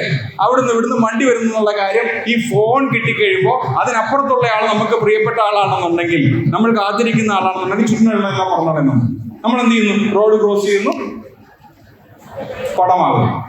തൃശ്ശൂരുകാരുടെ ഭാഷയിൽ പറഞ്ഞാൽ പടമാകും. അച്ഛൻ പടമായി എന്ന് പറയും. കാരണം എന്താ? പിന്നെ വിദ്യയിലിരിക്കുകയെ നിവർത്തിയുള്ളൂ. പക്ഷെ ഒരു അന്ധൻ പോലും വീഴുന്നില്ല. കാരണം എന്താണ്? അവന് കാഴ്ചപ്പാടുണ്ട്, അല്ലേ? കാരണം എന്താ? ഞാൻ ഇറങ്ങിയിരിക്കുന്ന പുറത്തേക്കാണ്, എന്റെ വഴിയിൽ തടസ്സങ്ങളുണ്ട്, അത് പരിഹരിച്ച് അല്ലെങ്കിൽ അത് തിരിച്ചറിഞ്ഞില്ല എങ്കിൽ ഞാൻ വീഴും. അപ്പോൾ എന്ത് ചെയ്യുന്നു? തടസ്സങ്ങളിലേക്കാണ് അവന്റെ ശ്രദ്ധ. ഇത് കാഴ്ചപ്പാടാണ്. അപ്പൊ കാണുന്നതല്ല, കാഴ്ചപ്പാടാണ് പ്രധാനം. ഈ കാഴ്ചപ്പാടിനെ വിളിക്കുന്ന പേരാണെന്ത്? ഭാലാക്ഷൻ. അതിന് വേദാന്തം വിളിക്കുന്ന പേരാണ് വിവേകം. അപ്പോ വിവേകമാണ് നമുക്ക് വേണ്ടത്. അപ്പൊ ഭക്തി കൊണ്ട് നമ്മൾ ഉണ്ടാക്കേണ്ട സാധനം എന്താണ്? ഗോലദേശ സ്തവത്തിന്റെ ആദ്യ പദ്യം തന്നെ നമ്മളോട് പറയുന്നു, ഭാലാക്ഷമുണ്ടാവുക, വിവേകമുണ്ടാവുക. തെറ്റേത് ശരിയേത്, സത്യമേത് അസത്യമേത്, ധർമ്മമേത് അധർമ്മമേത് എന്നുള്ള ബോധമുണ്ടാവുക. ഇതിനാണ് ഭക്തി വേണ്ടത്. ഇതിനാണോ നമ്മൾ ഭക്തി ഉപയോഗിക്കുന്നതെന്ന് ആദ്യം ഒന്ന് ചിന്തിക്കുക. ഈ ക്ഷേത്രോത്സവത്തിന് വന്നിരിക്കുന്നു, നല്ല നിറമാലകളൊക്കെ തൂക്കിയിട്ടുണ്ട്. ഇതൊക്കെ കണ്ടിട്ട് കോലത്തുകരയിലെ ഉത്സവം അടിച്ചു പൊളിച്ചിട്ട് ലീവ് കഴിഞ്ഞ് തിരിച്ചു പോവുക. ഈ സാധനം ഉണ്ടായിട്ടുണ്ടോ എന്ന് നോക്കുക. ബാലാക്ഷം വന്നിട്ടുണ്ടോ എന്ന് നോക്കുക. ഇല്ല, വന്നിട്ടില്ല എന്നുണ്ടെങ്കിൽ നിങ്ങൾ ഇത്രയും നാളും തൊഴുന്നതൊക്കെ വെറുതെയാണ്. ഗുരു വെച്ചിരിക്കുന്ന ശിവൻ നിങ്ങൾക്ക് ഈ മൂന്നാം കണ്ണ് തുറന്നു തരുന്നവനാണ്, വിവേകം തരുന്നവനാണ്.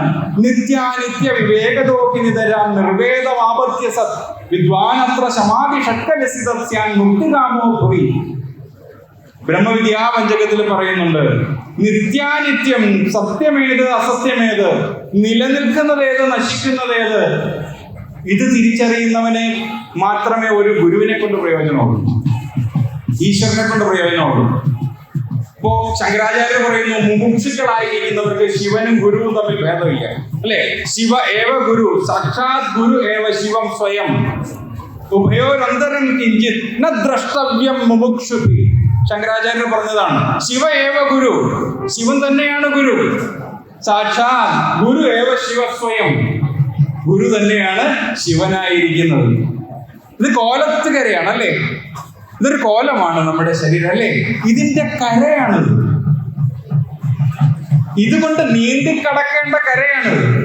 ഈ കോലം കൊണ്ട് നമ്മൾ സംസാര ജീവിതത്തിലെ നീന്തിക്കടന്നെത്തുന്ന കരയുടെ പേരാണ് കോലത്തുകര. അവിടെ കുടികൊള്ളുന്ന പരമേശ്വരൻ അപ്പൊ ആരാണ്? നമ്മെ കൈപിടിച്ച് കയറ്റുന്ന ആ പരമബോധത്തിന്റെ പേരാണ് കോലതിരേശൻ എന്ന് പറയുന്നത് അല്ലേ? ഈ ലോകമശേഷം ക്ഷണമാത്രേന സൃജിച്ചാൽ ആലോകന മാത്രേന ഭരിക്കുന്നൊരു വേലം ഈ ലീലകളാടുന്നവനാണ്ടിടണമെന്നെ കോലത്തുകര കോവിൽ വാഴും പരമേശൻ.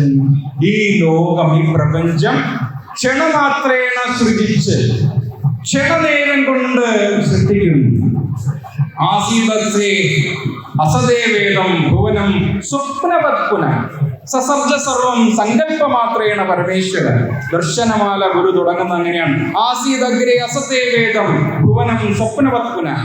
പണ്ട് ആദിയിൽ ഉണ്ടായിരുന്നത് പോലെ വീണ്ടും സ്വപ്നത്തിൽ നിന്ന് ഈശ്വരൻ ഈ ഭൂമിയെ, ഈ പ്രപഞ്ചത്തെ സൃഷ്ടിച്ചു. അതാണ് ഈ ലോകം അശേഷം ക്ഷണമാത്രേണ എന്ന് പറയുന്നത്.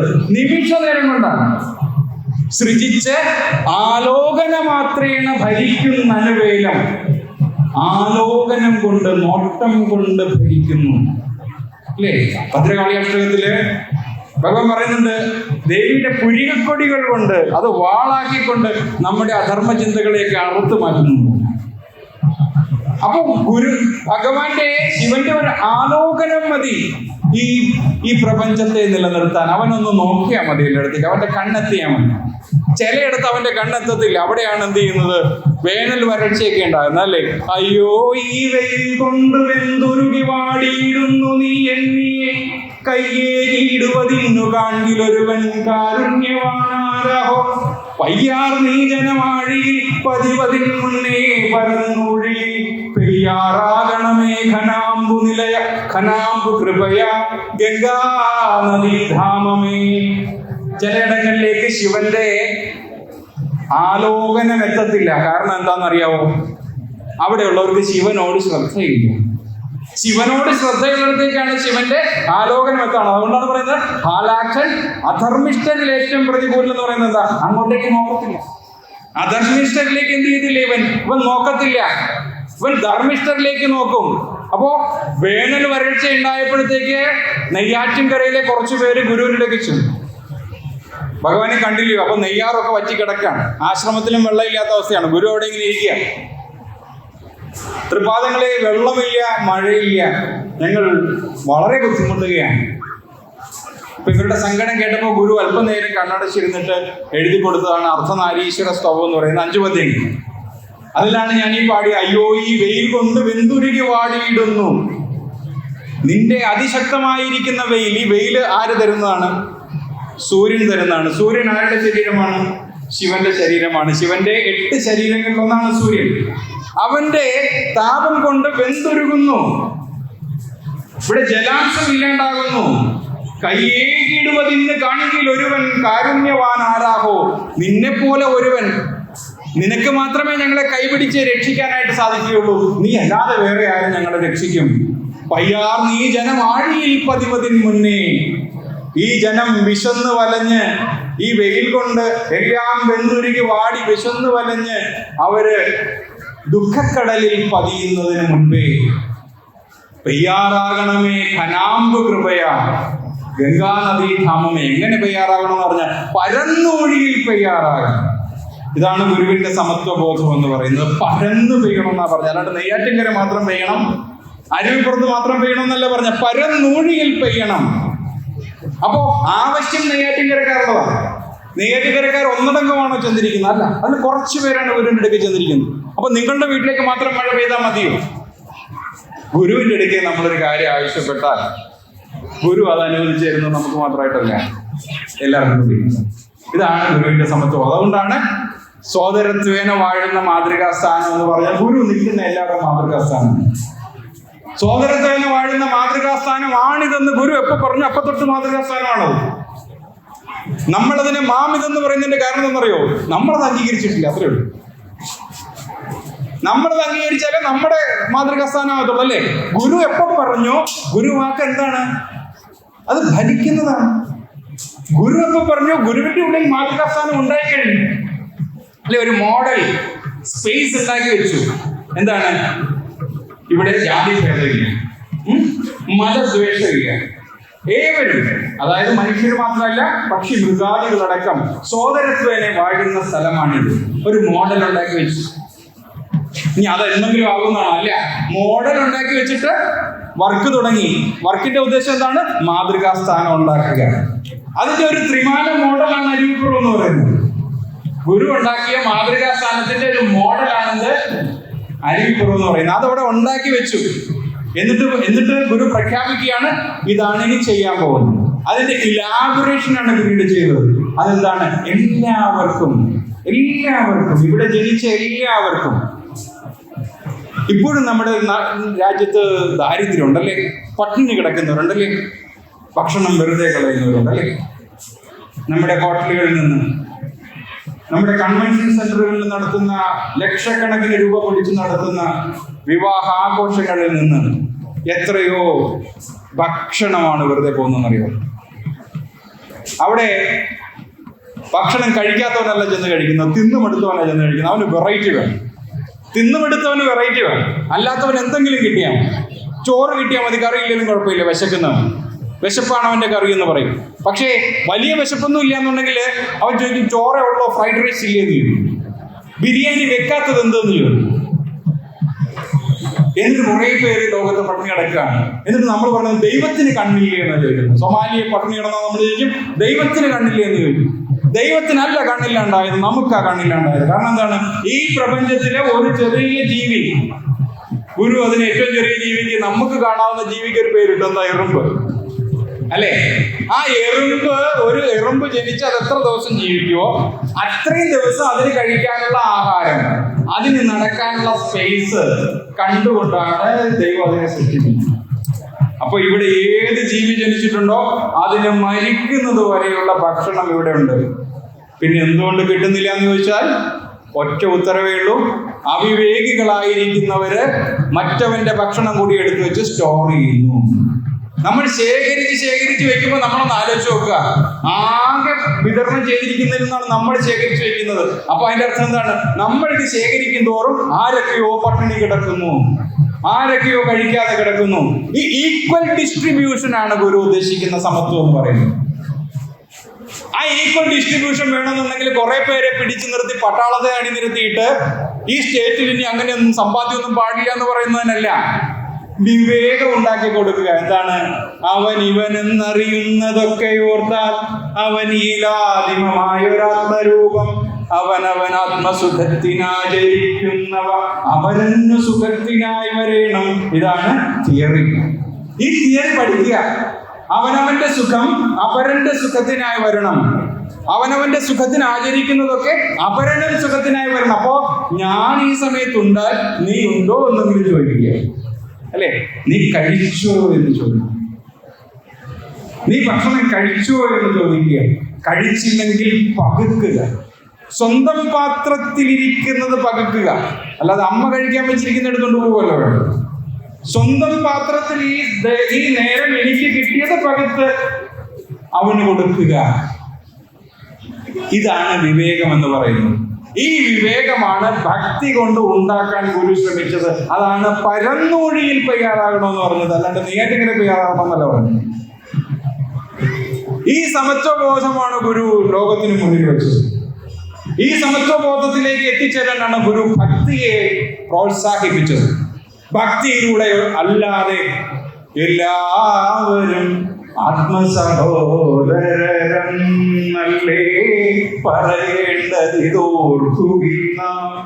കൊല്ലുന്നതുമെങ്ങനെ ജീവികളെ തെല്ലും കൃപയറ്റും. ഈ ബോധം ഉണ്ടാവണമെങ്കിൽ ഭക്തി വേണം. തലയുണ്ടായ ഈ ബോധം വരില്ല, ഹൃദയം ഉണ്ടായാലേ ബോധം വരും. ഇപ്പൊ നമ്മുടെ ദൈവത്തെ തലയിലല്ല ഇരുത്തേണ്ടത്, എവിടെ ഇരുത്തേണ്ടത്? ഹൃദയത്തിലാണ് ഇരുത്തേണ്ടത്. മനസ്സിലാവുന്നുണ്ടോ? യോഗശാസ്ത്രകാരന്മാര് മനുഷ്യ ശരീരത്തെ യോഗാത്മകമായിട്ട് ഡിവൈഡ് ചെയ്തപ്പോഴത്തേക്ക് 3 ഗ്രന്ഥികൾ വെച്ചു. 3 ഗ്രന്ഥികൾ കണ്ടുപിടിച്ചു. 1 ബ്രഹ്മഗ്രന്ഥി, 2 വിഷ്ണുഗ്രന്ഥി, 3 രുദ്രഗ്രന്ഥി. ബ്രഹ്മഗ്രന്ഥി ഇരിക്കുന്നത് എവിടെയാണെന്ന് ചോദിച്ചാൽ നമ്മുടെ നട്ടെല്ലിന്റെ താഴെ കുണ്ടലിനിയില് അതിനെ പൊതിഞ്ഞുകൊണ്ടിരിക്കുന്നതാണ് ഈ ബ്രഹ്മഗ്രന്ഥി. നമ്മൾ ഈ ബ്രഹ്മഗ്രന്ഥിയെ തൊട്ടിട്ടില്ല. അങ്ങനെ ഒരു സാധനം അവിടെ ഇരിപ്പുണ്ടെന്ന് നമുക്ക് അറിഞ്ഞുകൂടാ. അങ്ങനെ അറിഞ്ഞുകൂടാതെ നമ്മൾ ജീവിക്കുന്നതാണ് ഈ നേരത്തെ പറഞ്ഞതുപോലെ കാണുന്ന കണ്ണിനൊരു ദണ്ഡവുമില്ല എന്ന് പറഞ്ഞുകൊണ്ട് ജീവിക്കുന്ന വഴി. നമ്മൾ നമ്മിലേക്ക് നോക്കി തുടങ്ങുമ്പോൾ ഞാൻ ഈ ശരീരമല്ല എന്നുള്ള അറിവുണ്ടാവും, ഞാൻ മനസ്സല്ല എന്നുള്ള അറിവുണ്ടാവും, ഞാൻ ബുദ്ധിയല്ല എന്നുള്ള അറിവുണ്ടാവും, ഞാൻ ഇന്ദ്രിയങ്ങളല്ല എന്നുള്ള അറിവുണ്ടാവും, ഞാൻ ഈ പ്രാണനല്ല എന്ന അറിവുണ്ടാകും. അഹം ബ്രഹ്മാസ്മി എന്നുള്ള ബോധം വരും. ആ അറിവ് നമ്മിലേക്ക് വരുമ്പോൾ നമ്മുടെ ശരീരനോട്ടം നിൽക്കും, നമ്മൾ മനസ്സിന്റെ താല്പര്യങ്ങൾക്ക് പിന്നാലെയുള്ള ഓട്ടം നിൽക്കും. ബുദ്ധി ഉപയോഗിച്ച് ഒരുത്തനെ കൊല്ലാമെന്നുള്ള തീരുമാനത്തിൽ നിന്ന് നമ്മൾ പിന്മാറും. എന്നിട്ട് എന്ത് ചെയ്യും? ഞാൻ ആരാണെന്നുള്ള അകം അന്വേഷണം തുടങ്ങുമ്പോൾ ഈ ഗ്രന്ഥി, ഈ ബ്രഹ്മഗ്രന്ഥി പതുക്കെ ഒന്ന് പൊട്ടും. അപ്പോൾ അതിൽ നിന്ന് എന്ത് ചെയ്യുന്നു? നമ്മിൽ ഉറഞ്ഞുകൂടിയിരിക്കുന്ന ശക്തി ചൈതന്യം അവിടെ നിന്ന് ഉണരാൻ തുടങ്ങി. ഇതിനാണ് കുണ്ഡലിനി പ്രാണ പ്രസരണം എന്ന് പറയുന്നത്. ഈ കുണ്ഡലിനി പ്രാണ പ്രസരണം പാമ്പെഴയുന്നത് പോലെയാണെന്നാണ് പറയുന്നത്. എനർജിയുടെ ഫ്ലോ. പന്നകഭൂഷണൻ അല്ലെ, പന്നകഭൂഷണ പാവനലിംഗം തൻ മൃദുപാദ ചിദംബരലിംഗം. പന്നകഭൂഷണം, ശിവൻ പാമ്പുകളെ ശരീരത്തിൽ അണിഞ്ഞിരിക്കുന്നു എന്ന് പറയുന്നത് അല്ലേ. ശിവൻ ഇങ്ങനെ ഇരിക്കുന്നു, പാമ്പുകൾ ശരീരത്തിലൂടെ ഇഴഞ്ഞു നടക്കുന്നു. കഴുത്തിൽ ചുറ്റിയിരിക്കുന്നു, ജടയിൽ ചുറ്റിയിരിക്കുന്നു, കയ്യിൽ ചുറ്റിയിരിക്കുന്നു, അരക്കെട്ടിൽ ചുറ്റിയിരിക്കുന്നു. അവർക്ക് തോന്നിയ വഴിക്ക് കൂടി പാമ്പുകൾ ഇഴഞ്ഞു നടക്കുകയാണ്. അടിച്ചിട്ട് നിർത്താറായോ? എന്താണ് അതിന്റെ അർത്ഥം? ശിവൻ എന്ന് പറയുന്നത് യോഗതത്വമാണ്. യോഗതത്വം നിശ്ചലമാണ്.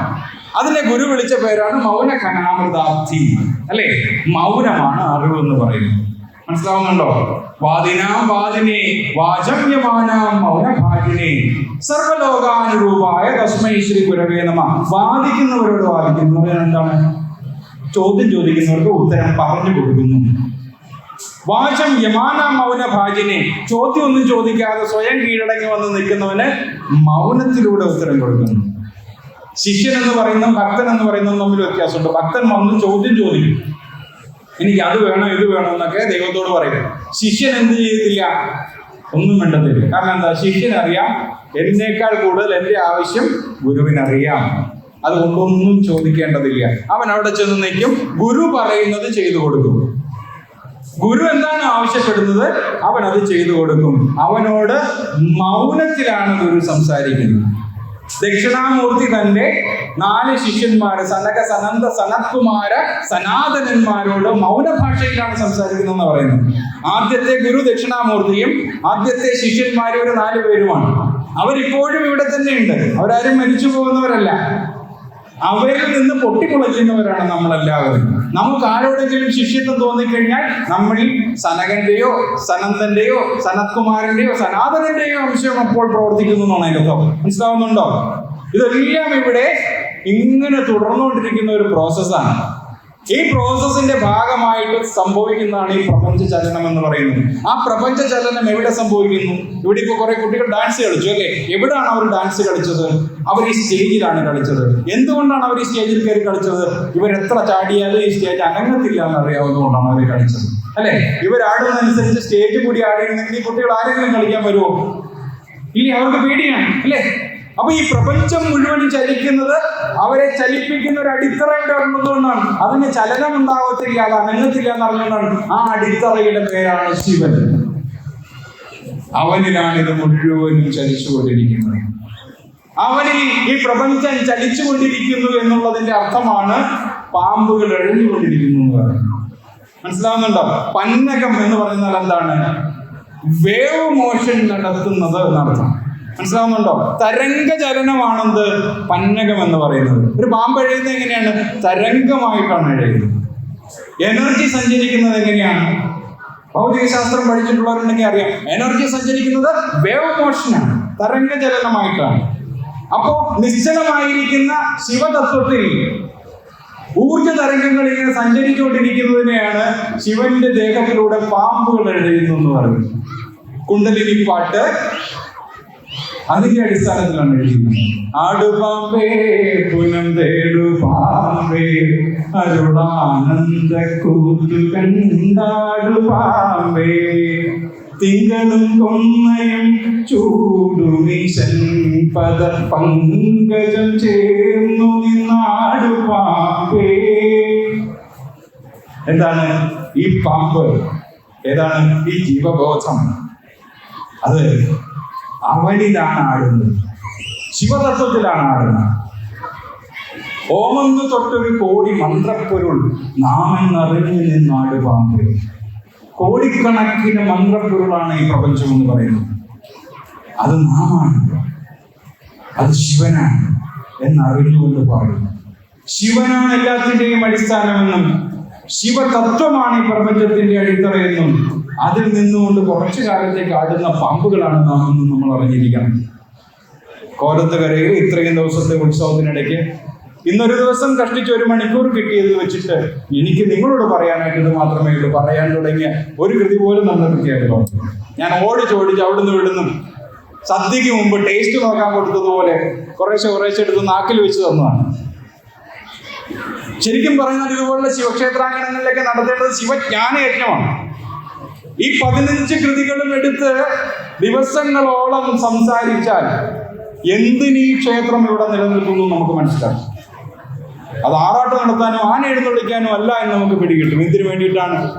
നമ്മെ ജീവബോധത്തിൽ നിന്ന് പരമബോധത്തിലേക്ക് എത്തിക്കാൻ വേണ്ടിയിട്ട് സർവാശ്രയമെന്നും നിറയുന്നവർക്ക്, അല്ലെ, നിറയുന്നോൻ അഭി ഭക്തർക്ക് ഇவ்வாറൊരു രൂപം ഭജനത്തിന് ധരിക്കുവാൻ. അവൻ ഭജനത്തിന് വേണ്ടിയിട്ട് ഒരു രൂപം ധരിച്ചിരിക്കുകയാണ്.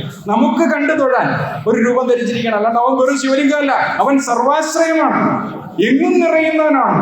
അവൻ ഇപ്പോ ഭക്തനായി വന്നിരിക്കുന്ന ഒരു പ്രൈമറി വിദ്യാർത്ഥിക്ക് മുന്നിൽ ഒരു ഭൂഗോളത്തിന്റെ ഗ്ലോബ് എടുത്ത് വെക്കുന്നത് പോലെ അവൻ എന്ത് ചെയ്തിരിക്കുന്നു? ഒരു ശിവലിംഗം എടുത്ത് വെച്ചിട്ടിരിക്കുകയാണ്. സർവാശ്രയമെന്നും നിറയുന്നോൻ അഭിഭക്തർക്ക് ഇவ்வாറൊരു രൂപം ഭജനത്തിന് ധരിപ്പോൻ.